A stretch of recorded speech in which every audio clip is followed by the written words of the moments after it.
Na semana passada, apresentei a vocês uma descrição elaborada deste diagrama, que passei bastante tempo formulando. Cerca de 25 anos atrás, o que explica sua primitividade gráfica. É uma representação das circunstâncias arquetípicas da vida. As circunstâncias arquetípicas são as circunstâncias que são verdadeiras em todas as condições e em todos os tempos. Portanto, você pode pensar nelas como descritivamente características da natureza da experiência humana. Isso não é exatamente o mesmo que a natureza da realidade, porque você pode dividir a realidade em seus elementos subjetivos e objetivos. Há utilidade em fazer isso. Mas essas representações não jogam esse jogo. Elas consideram a experiência humana como constitutiva da realidade. É assim que a experimentamos e é assim que vamos seguir. A ideia, basicamente, é que sempre existimos dentro de uma estrutura danificada. Essa estrutura é parcialmente biológica e parcialmente sociocultural. Ela é parcialmente o que nos foi transmitido por nossos antepassados, tanto na prática, em termos de infraestrutura, quanto psicologicamente, em termos de conteúdo ativo e aprendido de nossas psiques. Isso incluiria, por exemplo, nossa capacidade de usar a linguagem, as palavras, as frases e o entendimento mútuo que desenvolvemos como consequência da interação uns com os outros. Arquetipicamente falando, essa estrutura está sempre morta e corrupta. O motivo pelo qual está morta é porque foi feita por pessoas que estão mortas. O motivo pelo qual está corrupta é porque as coisas se desintegram por conta própria. O fato de as pessoas não agirem corretamente acelera esse processo de degradação. O que isso significa é que os jovens sempre têm motivos para ficarem chateados e cínicos em relação ao estado atual das coisas. É uma verdade arquetípica que a estrutura social é corrupta e incompleta. Isso significa que é algo com o qual você tem que lidar a cada momento de sua vida. É um fato permanente da existência, e ficar chateado com as estruturas sociais, ou até mesmo com as estruturas biológicas, nas quais vivemos que são incompletas e imperfeitas, é natural e normal. O problema é levar isso para o lado pessoal, interpretar erroneamente a condição existencial da humanidade. É sempre o caso de que o que você recebeu e no qual vive está danificado, corrupto e precisa de reparos. É mais fácil apenas aceitar isso porque também há um elemento positivo. O elemento positivo é que você recebeu alguma coisa, em vez de nada, e talvez você não tenha recebido um verdadeiro inferno. Há espaço para gratidão, especialmente em um país como o nosso, onde muitas coisas realmente funcionam muito bem. Mesmo que seja uma máquina quebrada, não é uma que esteja completamente devastada e não está absolutamente determinada a cada segundo em sua miséria e destruição. Isso poderia facilmente acontecer. Muitas sociedades são assim. O fato de vivermos em uma que não é corrupta além da imaginação é algo pelo qual devemos ser eternamente gratos. Vivemos dentro de uma estrutura danificada.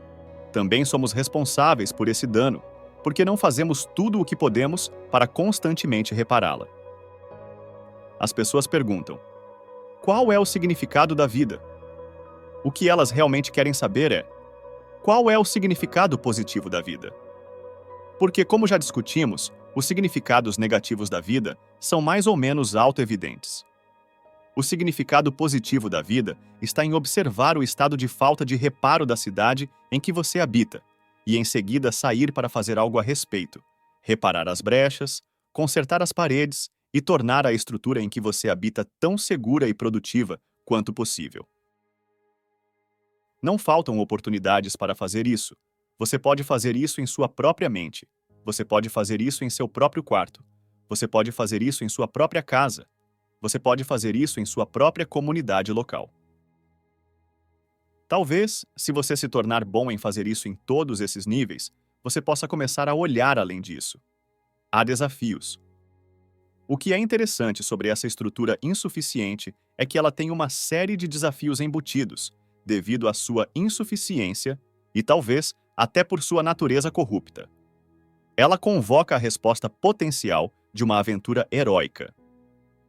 A aventura heróica é guarnecer as barricadas e reparar a cidade.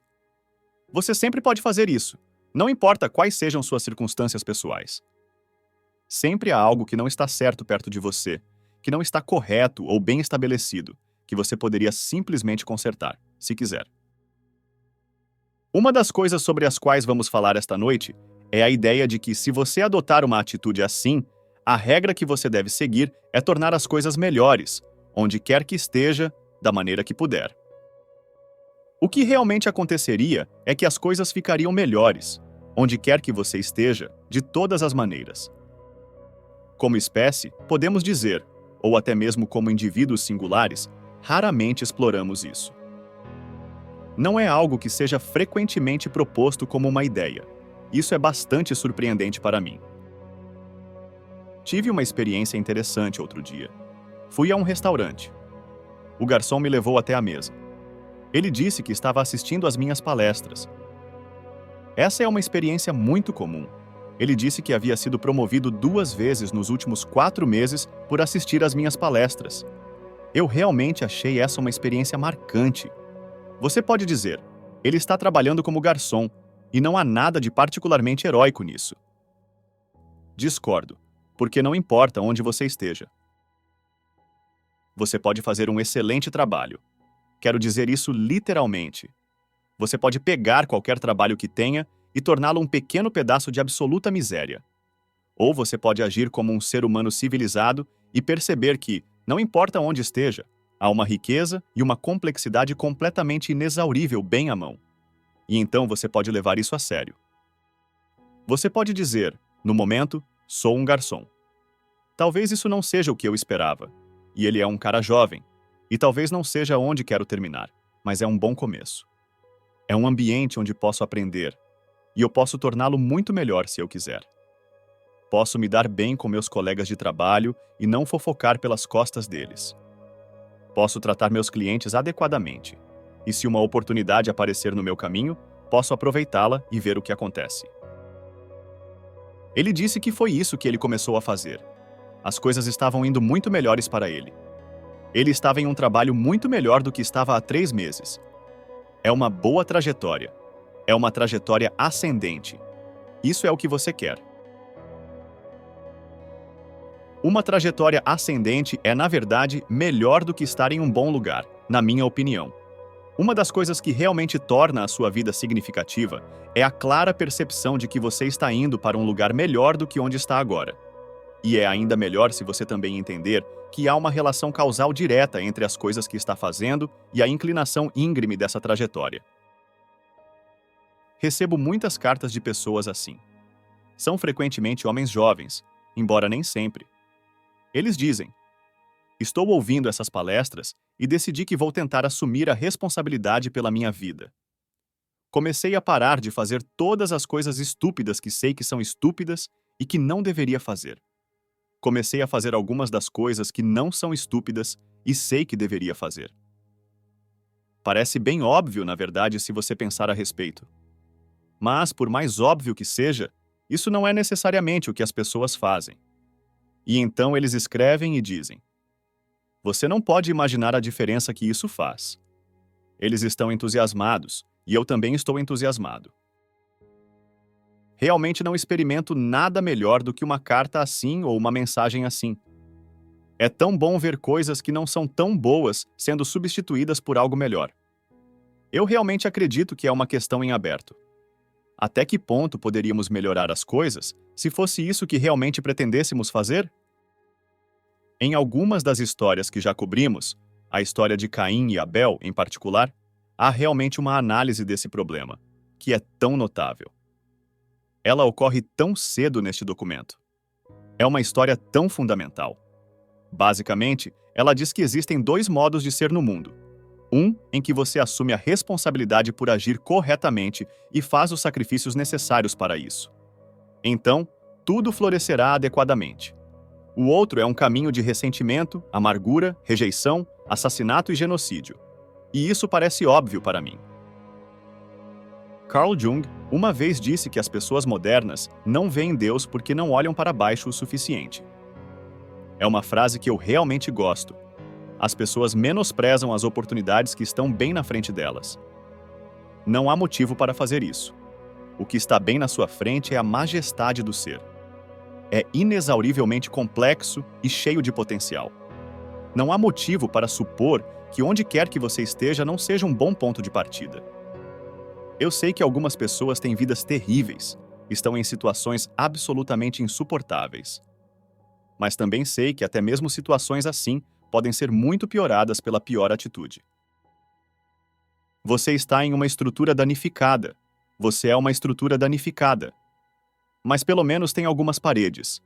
Você não está sendo entregue aos leões regularmente. Isso é algo bom. Você pode emergir heroicamente, magicamente, para enfrentar o caos que constantemente ameaça a estrutura dentro da qual você vive. Você pode libertar algo como consequência. Você pode aprender. Você pode se fortalecer. O que o informa e do que você é feito é o que você encontra quando voluntariamente encontra o desconhecido. Quanto mais você encontra o desconhecido voluntariamente, mais você se fortalece. Quanto mais você se fortalece, mais há em você. E quanto melhor você é em encontrar o desconhecido, reestruturar a ordem e convocar a ordem adequada a partir do potencial do ser. Você tem que pensar, por que você não faria, já que você pode fazer? É um mistério interminável. Está também encapsulado, em certa medida, na história de Adão e Eva. O que acontece com Adão é que ele se torna autoconsciente e envergonhado de si mesmo. Ele se vê como uma criatura insignificante. Existem inúmeras razões pelas quais as pessoas fariam isso. Estamos cheios de imperfeições, e Adão se esconde de Deus. Acho que essa é realmente a resposta ao enigma. As pessoas não aspiram ao bem mais elevado porque têm vergonha profunda de si mesmas, de suas fraquezas e insuficiências. Isso não é a única razão. Há o desejo de evitar responsabilidades e todas as motivações negativas, como ressentimento, ódio e o desejo de piorar as coisas. Não queremos nos dar muita folga. É algo assim. Mas está tudo bem não estar em um lugar muito bom se o que você está tentando fazer com esse lugar, não muito bom, é melhorá-lo. Uma das coisas que realmente aprendi como psicólogo clínico é o quão poderoso é o progresso incremental. Você pode fazer os cálculos. É como juros compostos. Se você tornar sua vida 0,1% melhor a cada semana. Em 2 ou 3 anos, você estará em um lugar muito melhor do que estava e nem parecerá o mesmo domínio. Se você continuar fazendo isso por 10 ou 20 anos, especialmente se for jovem, começar a se endireitar cedo e começar a consertar as coisas que pode consertar, você pode transformar sua vida de maneiras completamente inimagináveis. Só Deus sabe qual é o limite em termos de possibilidade humana. Somos criaturas incríveis quando realmente colocamos nossas ações em ordem e paramos de funcionar a apenas 10% de nossa capacidade. Então é isso que você faz. O fato de as coisas não estarem exatamente como deveriam ser, pelo menos, lhe dá algo a fazer. E talvez há algo grandioso a fazer, porque não falta sofrimento e problemas no mundo que você poderia eventualmente amenizar. A utilidade e o significado intrínseco disso são evidentes. Isso também me faz pensar no niilismo, por exemplo, e no desespero. Eu entendo essas emoções. Eu entendo profundamente e a mentalidade intelectual que as acompanha. Mas elas parecem estar fora de questão, em certo sentido, porque há tantas coisas que precisam ser feitas que tudo o que você realmente tem que fazer é abrir os olhos, olhar para elas e depois decidir que vai realmente fazer algo a respeito. Você pode pensar, o que está dentro do meu escopo de influência é tão trivial que não vale a pena fazer. Não vai ficar trivial por muito tempo se você fizer. De jeito nenhum, e eu não acho que seja trivial desde o início. Realmente não acredito que qualquer coisa feita da maneira certa seja trivial. Minha experiência, em minha vida, foi que tudo o que eu realmente fiz deu certo. Não necessariamente da maneira que eu esperava. Essa é uma história completamente diferente. Mas se era um compromisso genuíno de fazer algo, mesmo que tenha ido de lado e o resultado tenha sido algo muito diferente do que eu esperava, a consequência ao longo do tempo foi nada além de bom. Cada nova fronteira que pode ser conquistada é um avanço, e não faltam fronteiras.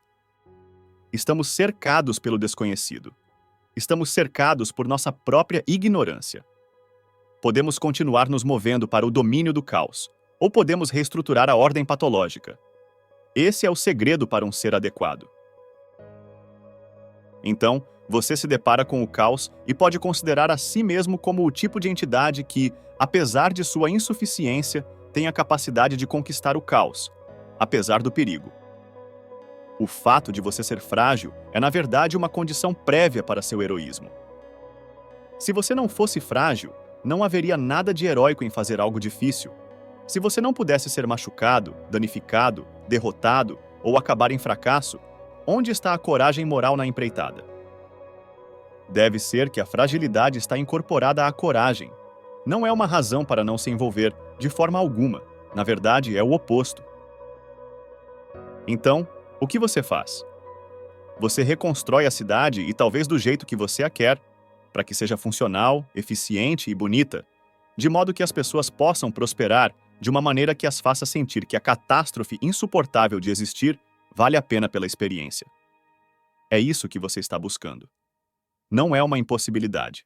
Então, não apenas você repara a cidade quando faz isso, mas também se torna o tipo de coisa que continua a reparar a cidade. Isso é ainda melhor. Esse é o objetivo final. Não é a reparação da cidade que é o objetivo. É a transformação de si mesmo na coisa que continua a reparar a cidade. Não há razão para que isso não aconteça. Quanto mais isso acontecer, melhor.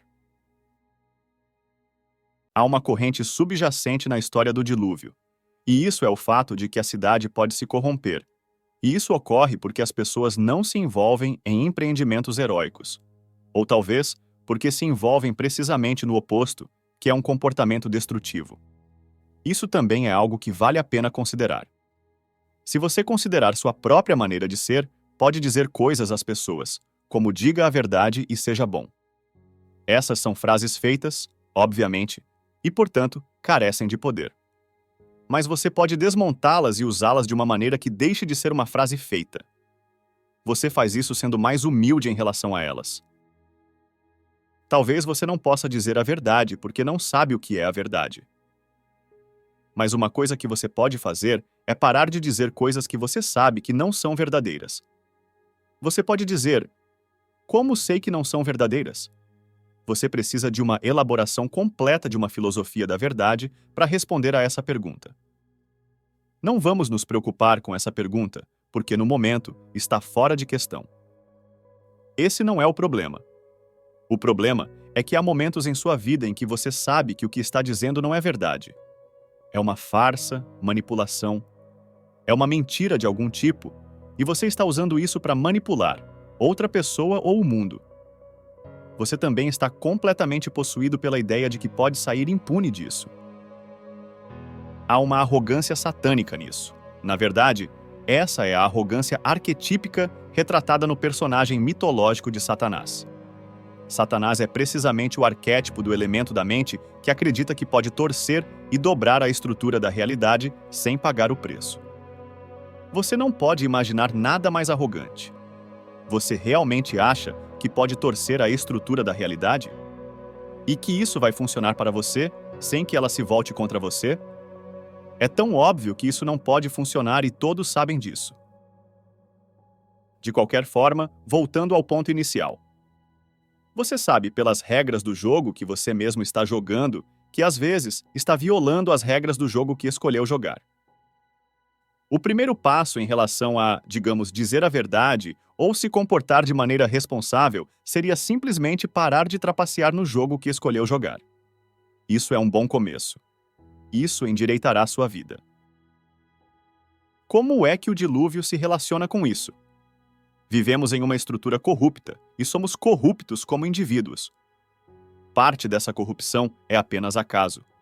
É a maneira como as coisas se desintegram. Mas a outra parte é que não estamos apenas mirando para baixo. A história do dilúvio é um aviso, e é um aviso muito claro. O aviso é que se você mirar para baixo o suficiente, e se um número suficiente de pessoas mirar para baixo ao mesmo tempo, tudo irá se transformar em algo que é indistinguível do caos. O cosmos apresentado nas representações mitológicas é o caos versus a ordem. A ordem está no topo, por assim dizer, e o caos está sempre por baixo.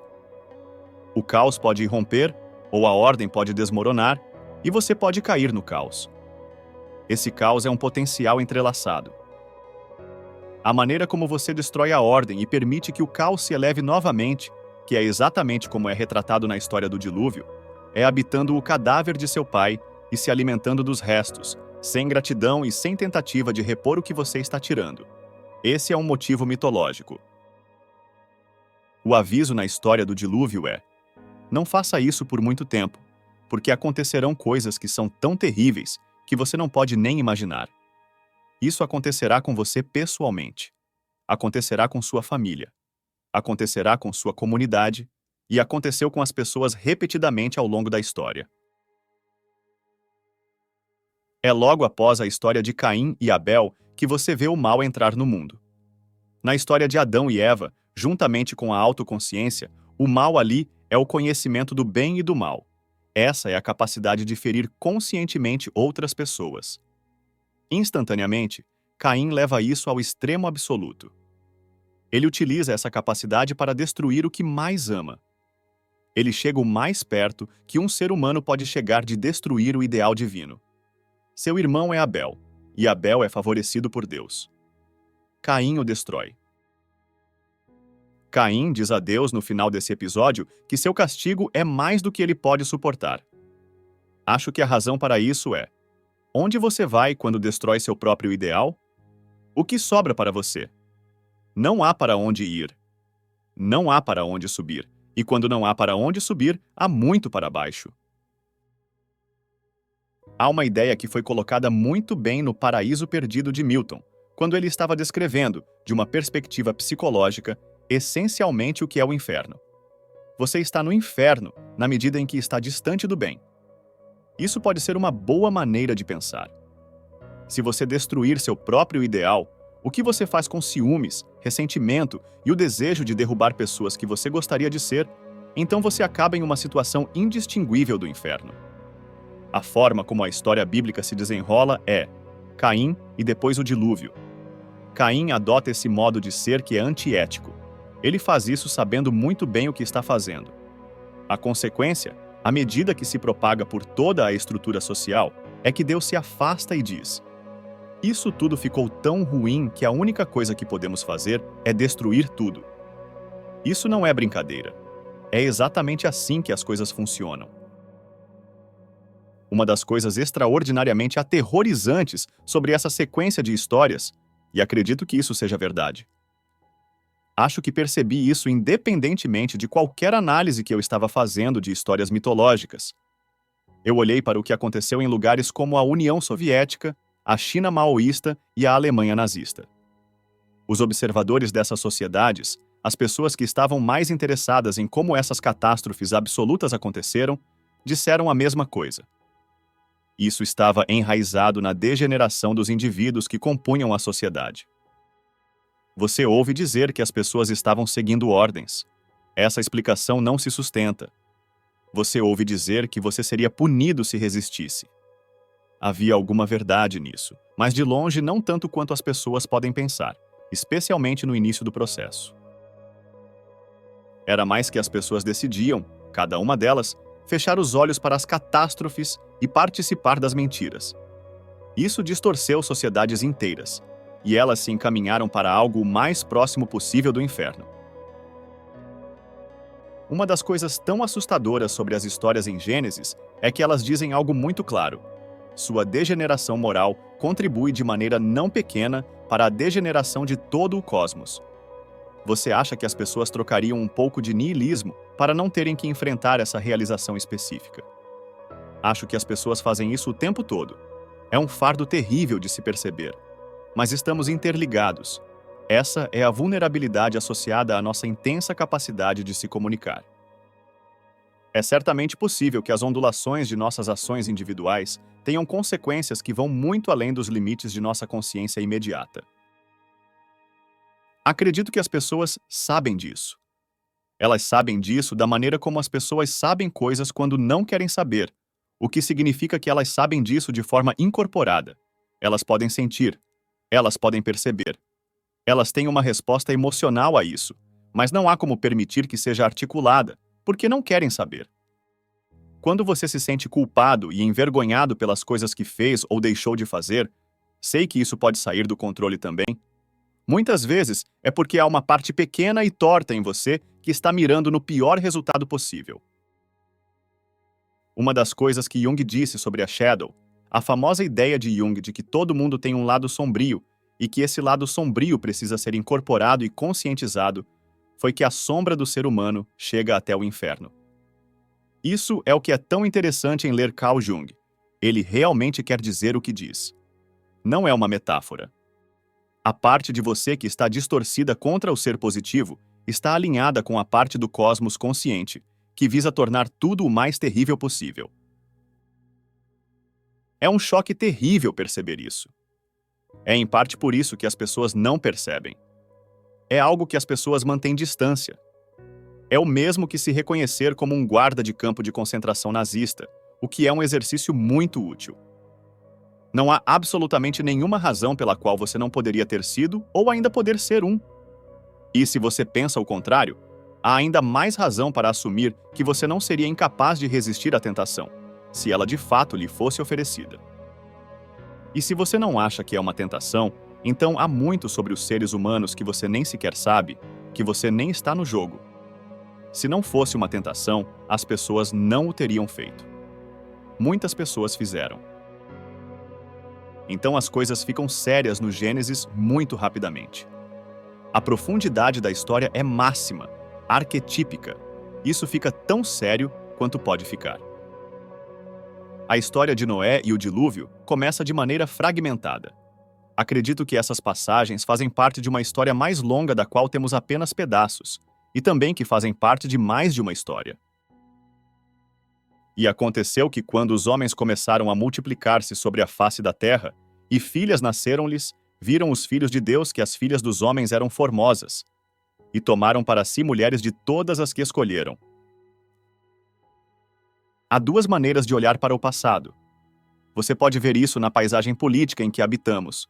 No extremo mais conservador do espectro, as pessoas consideram o passado como a terra dos gigantes. Havia heróis do passado que estabeleceram as condições atuais em que vivemos. As pessoas à esquerda estão mais preocupadas, talvez com uma linhagem de corrupção que tem passado pelos séculos. Ambas essas perspectivas são precisas. Você pode dizer, houve grandes heróis do passado que estabeleceram nossos modos de ser. Você pode pensar neles como seres compostos, se quiser. É uma maneira perfeitamente razoável de pensar. Você também pode pensar na acumulação de corrupção e maldade que veio ao longo dos séculos. Você vê ambos refletidos nestas linhas iniciais. Que os filhos de Deus, então esses são os heróis, viram que as filhas dos homens eram formosas e tomaram para si mulheres de todas as que escolheram.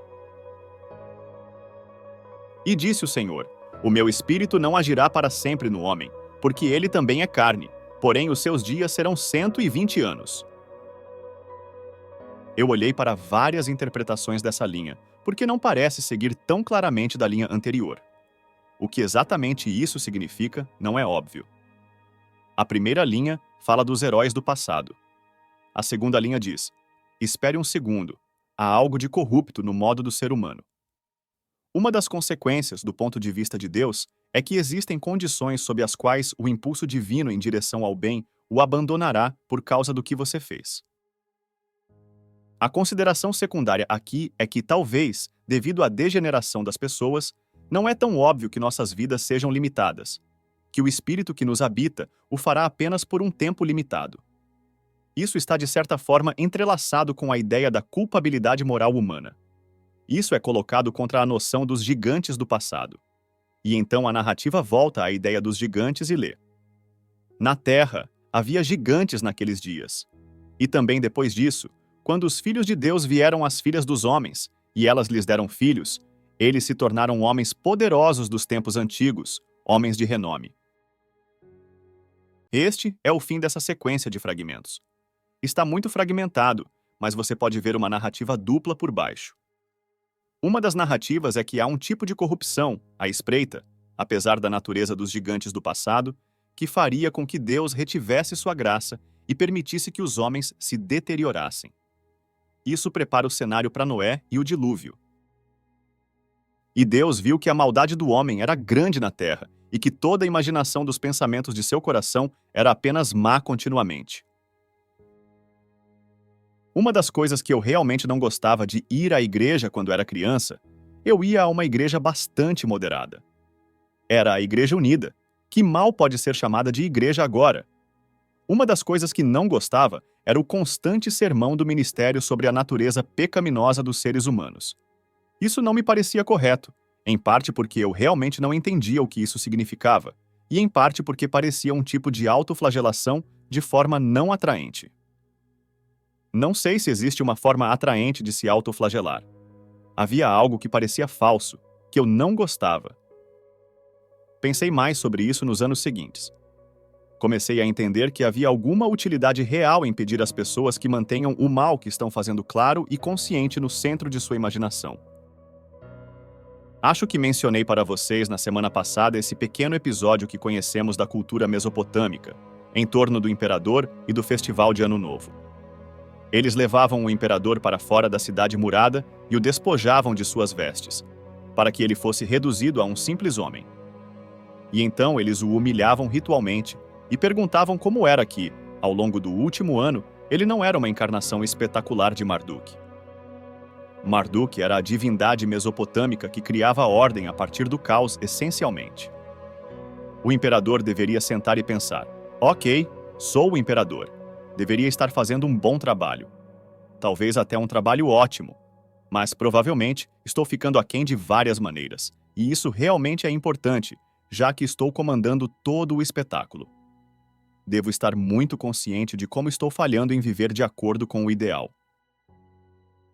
Essa é a chamada constante, eu diria, no cristianismo. Essa era realmente a ideia. Há várias maneiras pelas quais você não está sendo tudo o que poderia ser. Não se supõe que seja um chicote ou que o derrube. Embora, talvez seja um chicote para derrubar o seu orgulho. O orgulho que o impede de estar ciente de suas insuficiências. É mais como um chamado ao oposto. É como: você deveria parar de fazer essas coisas. Você poderia ser muito mais do que é. Isso seria muito melhor para você e para todos os outros, então não é bom que você continue quebrando suas próprias regras.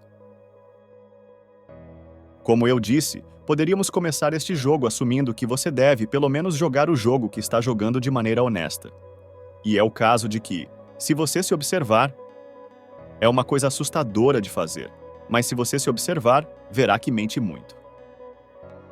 Quando aprendi isso, no início, eu estava na casa dos 20 anos. Eu sou uma pessoa inteligente e estava muito orgulhoso disso. Eu também era uma pessoa pequena e fui adiantado um ano na escola, então era um dos menores alunos em minhas aulas. Eu também era muito fluente verbalmente, e um tanto provocador. Eu era pequeno e minha arma era ser fluente verbalmente. Era uma arma relativamente eficaz, embora tendesse a dar errado. Se você é efetivamente fluente verbalmente com pessoas grandes e irritantes, elas tendem a responder de maneira relativamente negativa, física. Esse tipo de coisa estava acontecendo comigo com frequência. Mas eu estava bastante orgulhoso do fato de ter algum poder intelectual.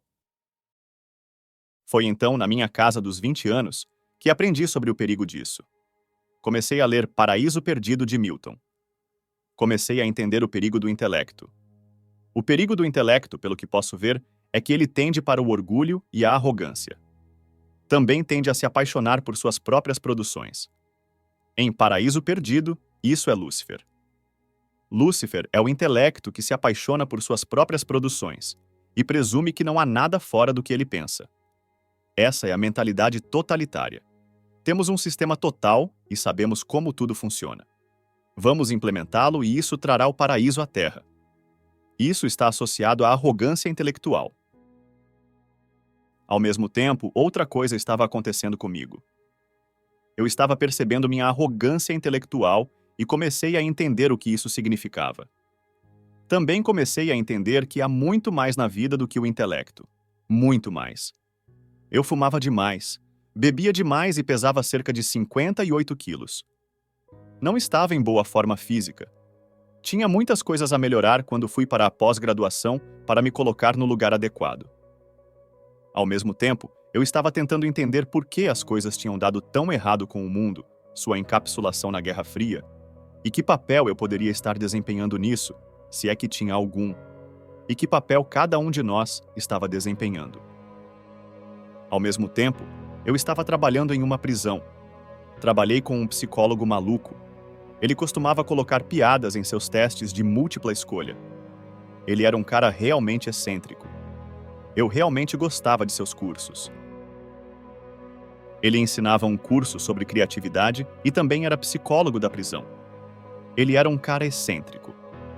Por alguma razão, ele gostava de mim. Talvez porque eu também era excêntrico. Ele me convidou para visitar a prisão de segurança máxima de Edmonton com ele algumas vezes, o que fiz. Foi uma experiência muito interessante. Eu estava tentando entender qual papel o comportamento de cada indivíduo desempenhava na patologia do grupo. Fui à prisão e conheci um cara pequeno, menor do que eu. Ele era um cara bem inofensivo. A prisão parecia uma escola secundária, o que é realmente muito revelador, em minha opinião. Havia todos esses monstros lá, levantando pesos. Lembro-me de um cara que tinha tatuagens por todo o corpo. Ele tinha uma enorme cicatriz no meio do peito. Parecia que alguém tinha batido nele com um machado. Eu estava lá, e eu tinha uma capa estranha que costumava usar, que comprei em Portugal, e algumas botas para combinar. Era como uma capa de Sherlock Holmes dos anos 1890. Então, eu estava usando isso, o que talvez não fosse a vestimenta mais conservadora para usar em uma prisão de segurança máxima. De qualquer forma, eu estava na academia e o psicólogo saiu. Todos esses caras se aproximaram de mim e estavam oferecendo trocar suas roupas de prisão pela minha capa. Estavam me fazendo uma oferta que eu não podia recusar. Eu realmente não sabia o que fazer. E então esse sujeito pequeno disse algo como: "O psicólogo mandou eu vir e te levar embora." E então pensei: melhor esse cara pequeno do que todos esses monstros. Saímos da academia e fomos para o pátio de exercícios. Estávamos andando por lá, e ele estava conversando comigo e parecia um cara inofensivo. E então o psicólogo apareceu na porta e nos fez sinal para voltar, o que foi um alívio. Entrei no seu escritório. Ele disse: "Aquele cara com quem você estava no pátio." Uma noite ele pegou 2 policiais e os fez ajoelhar. Enquanto eles imploravam por suas vidas, ele atirou nos 2 na nuca. Veja, o que era tão interessante era que ele parecia tão inofensivo. O que você esperaria é que alguém assim fosse muito diferente de você. E certamente não seria como alguém inofensivo que você conheceu. O que você desejaria é que o cara fosse meio lobisomem e meio vampiro, para que você pudesse dizer de imediato que ele era um assassino sem coração. Mas não. Ele era esse tipo de sujeito que parecia inofensivo, que certamente não era inofensivo se você desse a ele um revólver e a vantagem. Isso me fez pensar muito sobre a relação entre ser inofensivo e ser perigoso. Outra coisa aconteceu. Conheci outro preso lá. Uma semana ou 2 depois, ouvi dizer que ele e um amigo dele seguraram outro preso e dilaceraram a perna esquerda dele com um cano de chumbo. A razão para isso era que eles achavam que ele era um informante. Dessa vez, fiz algo diferente. Em vez de ficar chocado e horrorizado com isso, embora certamente estivesse, pensei: como diabos você pode fazer isso? Porque eu não achava que eu poderia fazer isso. Pensei que havia uma distinção qualitativa entre eu e essas pessoas. Passei cerca de 2 semanas tentando descobrir sob que condições eu poderia fazer isso. Que tipo de transformação psicológica eu teria que passar para ser capaz de fazer isso? Foi um exercício de meditação, digamos. Levou apenas cerca de 10 dias para eu perceber que não apenas poderia fazer isso, mas que seria muito mais fácil do que eu pensava que seria. Foi aí que o muro entre eu e o que Jung descreveu como a sombra começou a desmoronar. Isso também foi muito útil. Comecei a me tratar como uma entidade um pouco diferente. Pensei que eu era uma pessoa boa, e não havia motivo para eu pensar assim. Você não é uma pessoa boa, a menos que realmente faça um esforço para ser uma pessoa boa. Você simplesmente não é. Não é fácil. E então você provavelmente é uma pessoa moderadamente ruim. Isso está longe de ser uma pessoa absolutamente horrível, mas também está longe de ser uma pessoa boa. Mas passei a me respeitar um pouco mais depois, porque também entendi que havia um elemento monstruoso na psique humana que você precisava respeitar, e que fazia parte de você. E entendi que você deveria se considerar, de alguma forma, como uma arma. É muito útil se considerar uma arma perto de crianças, porque perto de crianças, você é uma arma. As terríveis experiências que muitas crianças têm com seus pais são um testemunho disso. De qualquer forma, mais ou menos ao mesmo tempo. E eu não sei exatamente como essas coisas estavam relacionadas causalmente. Acho que foi porque eu estava tentando descobrir quem eu era e como isso poderia ser corrigido. Algo assim. Comecei a prestar muita atenção ao que estava dizendo. Não sei se isso aconteceu voluntariamente ou involuntariamente, mas pude sentir uma espécie de divisão se desenvolvendo em minha psique. Na verdade, tive alunos me disseram que a mesma coisa aconteceu com eles depois de ouvirem alguns dos materiais que estive descrevendo a todos vocês. Mas me dividi em dois, digamos. Uma parte de mim era a antiga versão que falava muito, que gostava de discutir e apreciava ideias. Havia outra parte que observava essa parte, apenas com os olhos abertos, e julgava de forma neutra. A parte que julgava de forma neutra observava a parte que estava falando e pensava: isso não é sua ideia. Você não acredita realmente nisso. Você não sabe do que está falando. E isso não é verdade. Isso estava acontecendo com cerca de 95% do que eu estava dizendo, e eu não sabia o que fazer. Pensei, isso é estranho. Então tive esse dilema estranho. Qual dessas duas coisas sou eu? É a parte que está ouvindo e dizendo: isso é bobagem. Isso é uma mentira. Você está fazendo isso para impressionar as pessoas. Você está apenas tentando ganhar a discussão. Era isso que eu era? Ou era a parte que estava seguindo sua rotina verbal normal? Eu não sabia, mas decidi que seguiria o crítico. E então, o que tentei fazer, o que acredito que aprendi a fazer, foi parar de dizer coisas que me enfraquecessem. Quero dizer, ainda estou tentando fazer isso. Sempre sinto, quando falo, se as palavras que estou dizendo estão me fortalecendo ou me enfraquecendo. Realmente acredito que o fortalecimento é a maneira certa de conceituar isso, porque se você diz coisas o mais verdadeiras possíveis, elas emergem das profundezas dentro de você. Não sabemos de onde vêm os pensamentos. Não sabemos o quão profundo em sua estrutura subconsciente os pensamentos emergem. Não sabemos qual processo de alinhamento fisiológico é necessário para que você fale do âmago do seu ser. Não entendemos nada disso, nem mesmo conceituamos isso. Mas acredito que você pode sentir isso.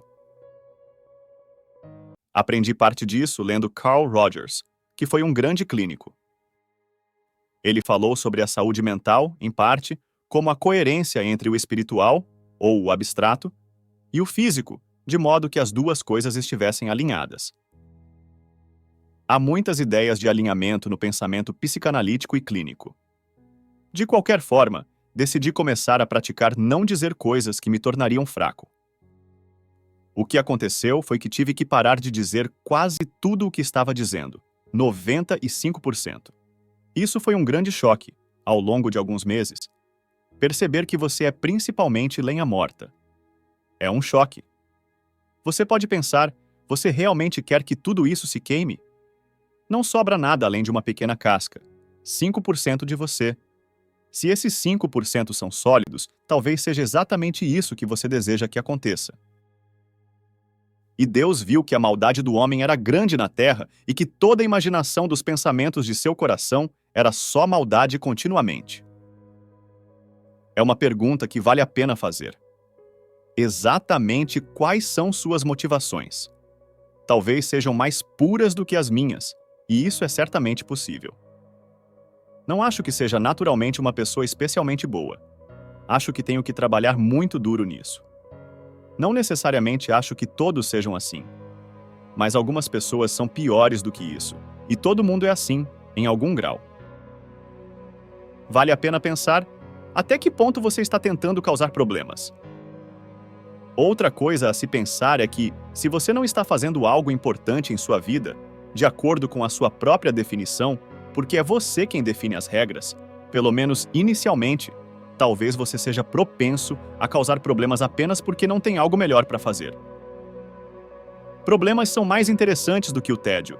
Isso é algo que você aprende se ler Dostoiévski. Dostoiévski sabia disso muito bem. E se você não estiver desafiando o máximo de sua capacidade, então terá muita força de vontade, energia e recursos disponíveis para se dedicar a causar problemas interessantes. Eu também diria que isso é um cenário arquetípico. E Deus viu que a maldade do homem era grande na terra e que toda a imaginação dos pensamentos de seu coração era apenas maldade continuamente. Isso é algo para meditar. Isso não é autodestrutivo, porque é como o diagnóstico de uma doença. É como, se isso acontecer com você em algum grau, talvez seja apenas 10% de você, ou talvez seja 90%, então aceitar isso é excelente, porque talvez você possa parar de fazê-lo. Qual seria a desvantagem disso? Você teria que abrir mão de seu ressentimento, ódio e tudo isso, obviamente. Isso é irritante, porque essas emoções são fáceis de se envolver, são envolventes e tem uma sensação de autodireito com elas. Mas você não está fazendo isso para se rebaixar. Você está fazendo isso para separar o joio do trigo e deixar para trás tudo o que você não precisa ser. E arrependeu-se o Senhor de haver feito o homem sobre a terra e pesou-lhe em seu coração. E disse o Senhor: Destruirei o homem que criei da face da terra, desde o homem até o animal, até ao réptil e até a ave dos céus, porque me arrependo de os haver feito. A ideia é que o cosmos que Deus criou se corrompeu. Uma coisa engraçada sobre Gênesis, que sempre me impacta, é que isso também é verdade. Eu disse a você que os mesopotâmicos acreditavam que os seres humanos eram feitos do sangue de Kingu, que era o pior monstro que o dragão do caos poderia imaginar. Isso é um diagnóstico bastante severo. Mas o motivo pelo qual os mesopotâmicos acreditavam nisso é porque eles sabiam, assim como os autores de Gênesis, que os seres humanos são as únicas criaturas no cosmos do ser que são realmente capazes de engano consciente e do mal. A questão é: em que medida a expressão desse engano consciente e do mal corrompem as coisas tão gravemente que seria melhor que elas nem existissem? Há uma história associada a um dilúvio na epopeia de Gilgamesh que tem exatamente a mesma estrutura narrativa subjacente. Na verdade, algumas pessoas acreditam que a história de Noé foi derivada dela. Os deuses, que se arrependeram de sua criação, determinaram que apagá-la seria melhor do que permitir que ela se propagasse. Você vê a mesma coisa no mito da criação mesopotâmica, o Enuma Elis. Os deuses iniciais, que são representativos dos gigantes da humanidade, fazem tanto barulho e são tão descuidados que o deus criador original, Tiamat, decide apagá-los da face da terra. Quando você lê algo assim, se o lê a partir de uma perspectiva histórica informada, começa a ter uma profundidade que o faz transcender esse elemento arcaico e de conto de fadas da história. Li coisas muito terríveis sobre o que aconteceu na Alemanha nazista, o que aconteceu quando os japoneses invadiram a China e o que aconteceu na história da humanidade em geral. As coisas podem ficar tão ruins que leva a imaginação de uma pessoa muito má para concebê-las. Quando elas ficam tão ruins, esse é o único tipo de linguagem que funciona para descrevê-las. Isso é outra coisa que descobri ao trabalhar com meus clientes clínicos. Quando suas vidas não estão indo bem, quando estão próximos do suicídio, ou quando estão próximos do homicídio, ou quando coisas terrivelmente corruptas e terríveis estão acontecendo na família e se estendem por gerações, e têm como único objetivo a miséria e a destruição. A única linguagem que satisfaz é uma linguagem religiosa. Não há nada mais disponível para descrever o que está acontecendo com o nível adequado de seriedade. Pode ser que você nunca tenha encontrado uma situação que exigisse esse nível de seriedade. Mas isso não significa que essas situações não existam. Elas existem. Geralmente você faz tudo o que pode para evitar ser envolvido nelas, mas elas certamente existem. A probabilidade de você encontrar uma situação assim, ou duas, em algum momento de sua vida é extremamente alta. Você enfrentará alguém que é maligno até o âmago, e talvez seja você quem é maligno. Isso será um grande choque. E então essas descrições poéticas começam a se tornar muito reais. Mas Noé achou graça aos olhos do Senhor. Estas são as gerações de Noé. Noé era um homem justo e perfeito em suas gerações, e Noé caminhou com Deus. Nesse trecho é discutida uma interessante ideia. Se você se lembra da história de Adão e Eva, o que aconteceu a Adão depois que ele comeu o fruto da árvore do conhecimento do bem e do mal, ele acordou, ele se tornou autoconsciente e desenvolveu o conhecimento do bem e do mal, é que ele não quis andar com Deus quando Deus o chamou no jardim. E assim, Noé é como Adão, mas sem a queda essencialmente. Há algo que Noé está fazendo corretamente, que motiva Deus a poupá-lo, ou talvez mostrar a ele um caminho através do caos emergente. Isso é algo que vale a pena pensar muito. Haverá situações em sua vida em que você enfrentará o caos. Talvez seja alguma terrível catástrofe em sua família, ou talvez algo que esteja ocorrendo em um nível social mais amplo, mas o caos está chegando. A menos que você queira ser um habitante do caos, ou até mesmo um contribuinte para ele. E talvez seja isso que você queira. Muitas pessoas, sob tais circunstâncias, fazem essa escolha. O que você vai querer saber é como construir uma arca e passar por isso. Se você está interessado na vida, no ser apropriado, e não deseja causar mais sofrimento do que o necessário, então você vai querer saber como se comportar quando a catástrofe chegar, para ter uma possibilidade razoável de superá-la e começar de novo. Quando essa antiga história diz que Deus não está feliz e vai destruir tudo, é como se você devesse levar isso a sério. E quando diz que houve uma pessoa que tinha um modo de ser que o protegeu, é algo que você deve levar a sério. Você vai querer saber qual é esse modo de ser. Você pode precisar usá-lo. Essas coisas são práticas no sentido mais profundo possível. Elas são reais no sentido mais profundo possível e práticas no sentido mais prático possível. Então, Noé caminhava com Deus. No início da série de palestras, mencionei que a Bíblia é um texto hiperlinkado, e tudo se refere a tudo mais. Há utilidade em lê-la em ordem linear, mas não é um documento linear. Há um número infinito de caminhos que você pode usar para percorrê-la. Todo o documento expande e se refere a todo o restante do documento. Portanto, vou mudar para o Sermão da Montanha, que acredito ser o documento-chave no Novo Testamento. Vou mudar para ele porque acredito que seja o documento mais articulado sobre o que significa caminhar com Deus, para que você esteja na arca quando o dilúvio vier. É a realização mais completamente articulada dessa ideia que sai da metáfora. Se eu disser que você deve se comportar como Noé, caminhar com Deus e construir uma arca, obviamente essas são sugestões poéticas e metafóricas. Não é tão fácil trazê-las para a prática. Há uma grande distância entre você e o arquétipo. Não é óbvio como manifestá-lo em sua própria vida. O arquétipo precisa ser diferenciado e articulado para se tornar suficientemente prático e pessoal, para que você possa implementá-lo. Vou analisar parte do Sermão da Montanha. Ele começa em Mateus 5, mas não vou falar sobre Mateus 5. Vou falar sobre o final de Mateus 6 e a maior parte de Mateus 7. E quanto ao vestuário, por que andais solícitos? Olhai para os lírios do campo, como eles crescem. Não trabalham nem fiam. E eu vos digo que nem mesmo Salomão, em toda a sua glória, se vestiu como qualquer deles. Pois, se Deus assim veste a erva do campo, que hoje existe e amanhã é lançada no forno, não vos vestirá muito mais a vós, homens de pouca fé? Não andeis, pois, inquietos, dizendo: que comeremos ou que beberemos, ou com que nos vestiremos? Essas são linhas famosas, e é como o Cristo hippie, como se ele dissesse: relaxa, seja você mesmo, e tudo virá até você. Essas linhas foram interpretadas dessa maneira muitas vezes. Mas essa não é a interpretação correta, porque há um detalhe importante nessa instrução. O detalhe é o seguinte: porque vosso Pai Celestial sabe que precisais de todas essas coisas.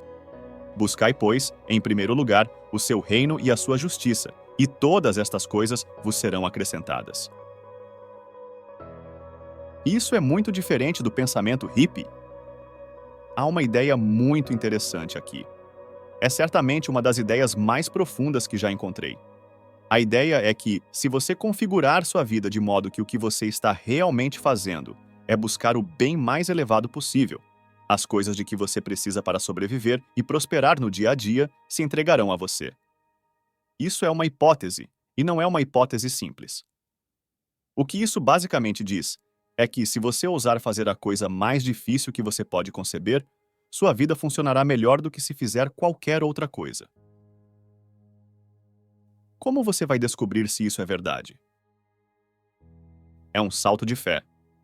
Não há como descobrir se isso é verdade a menos que você o faça.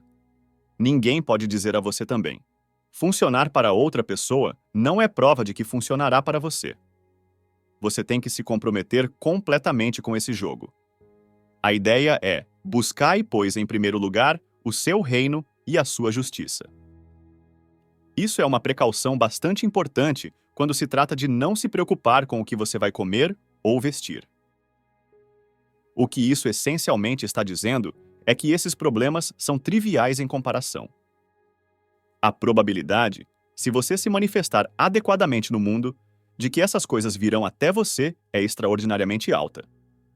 Acredito que isso está absolutamente correto.